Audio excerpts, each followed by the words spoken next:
और इस बीच बड़ी खबर आ रही है, शहजाद पूनावाला ने बीजेपी से इस्तीफा दे दिया है। निजी कारणों से पार्टी से इस्तीफा दिया है। डिबेट में पार्टी का पक्ष जोर शोर से रखते थे शहजाद पूनावाला। तो देखिए, कह सकते हैं कि इस तरीके से बड़ा झटका बीजेपी को लगा है, क्योंकि शहजाद पूनावाला ने बीजेपी से इस्तीफा दे दिया है और निजी कारणों से पार्टी से इस्तीफा देने की बात सामने आ रही है। और आपको बता दें कि डिबेट में पार्टी का पक्ष जोर शोर से शहजाद पूनावाला रखते थे। अब ऐसे में देखने वाली बात यह होगी कि क्या कुछ और कारण है या फिर निजी कारणों का हवाला देते हुए ही शहजाद पूनावाला ने पार्टी से इस्तीफा दिया है। लेकिन इतना तो साफ है कि अलग अलग डिबेट्स में बीजेपी को कैसे डिफेंड करना है, कैसे सरकार का पक्ष रखना है, ये बखूबी जानते हैं शहजाद पूनावाला। और बीजेपी का स्टैंड काफी अच्छी तरीके से रखा करते थे। लेकिन अभी एक बड़ा झटका कह सकते हैं बीजेपी को लगा है।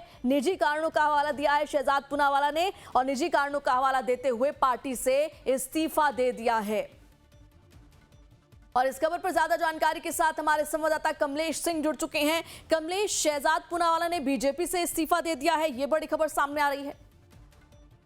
देखिए, शहजाद पूनावाला काफी दिनों से बीजेपी में असहज महसूस कर रहे थे। असहज महसूस करने के पीछे की वजह ये थी कि उनको कई बार आउट ऑफ द टर्न बोलने करवाई थी, नहीं उन विषयों को ना बोले, जिससे वो काफी असहज महसूस कर रहे थे। और लगातार चूंकि पार्टी में नया संगठन की अनाउंसमेंट कभी भी हो सकता है, लिहाजा उनको इस बात का इंडिकेशन है कि शायद जो नई टीम बने शायद उसमें उनको जगह न मिल पाए, इसलिए उन्होंने समय रहते ही पार्टी छोड़ दिया है। और जानकारी ये है, हालांकि वो पार्टी छोड़ने की बात वो एक्स पर तो उन्होंने कही नहीं या ना वो उन्होंने स्वीकार की है, लेकिन इतना जरूर है कि बीजेपी का जो बायो है उन्होंने हटा लिया है और कहा है कि वो पीएम के फॉलोअर है। अब वो भूमिका उनकी क्या होगी, एज ए पीएम के फॉलोअर के रूप में क्या पार्टी के सिद्धांत से वो विमुख हो चुके हैं या क्या करने वाले, इस बात की औपचारिक रूप से उन्होंने घोषणा नहीं की है। लेकिन उन्होंने बायो हटा लिया, इसका मतलब यही है कि वो अब बीजेपी के स्पोक्स पर्सन नहीं रहेंगे, अब वो पार्टी के अधिकृत प्रवक्ता नहीं रहेंगे।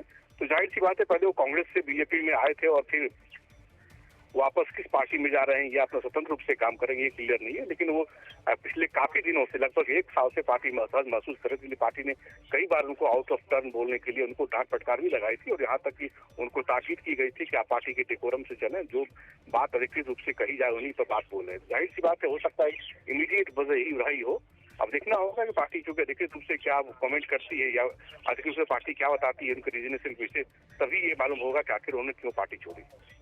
बिल्कुल ठीक है कमलेश, आपने हमने कई बार देखा है कि डिबेट्स में किस तरीके से बेबाकी से वो अपना पक्ष रखते थे। ऐसे में इनके रूप में एक झटका जरूर बीजेपी को लगा होगा। और अगर जो बातें आप बता रहे हैं अगर ऐसा सच में है तो अंदर खाने कुछ खटपट जरूर होगी, तभी ये इस्तीफा सामने आया। हालांकि उन्होंने निजी कारणों का हवाला जरूर दिया है। देखिए, वो जब भी कोई इस्तीफा देता है तो निजी कारणों का ही हवाला देता है। और खासकर मुझे याद नहीं पड़ता कि बीजेपी में काम करते हुए किसी स्पोक्सपर्सन ने इस तरह का इस्तीफा दिया हो। जैसे मैंने आपको कहा, एक साल से उनकी पार्टी के साथ खटपट चल रही थी, पार्टी ने उनको कई मसलों पर बैठने से रोका था। उसके बाद ही ऐसा लग रहा था कि शायद वो जल्दी ही पार्टी को अलविदा कहेंगे, और हुआ भी यही। हालांकि अधिकृत रूप से ये बात जानकारी ना तो पार्टी ने दी है ना उन्होंने दी अभी तक। अब इंतजार करना चाहिए कि पार्टी के अधिकृत रूप से क्या उनकी जानकारी देती है रीजनेशन को लेकर। ठीक है कमलेश, आप नजर बनाए रखेगा। इन तमाम जानकारियों के लिए आपका बहुत बहुत शुक्रिया।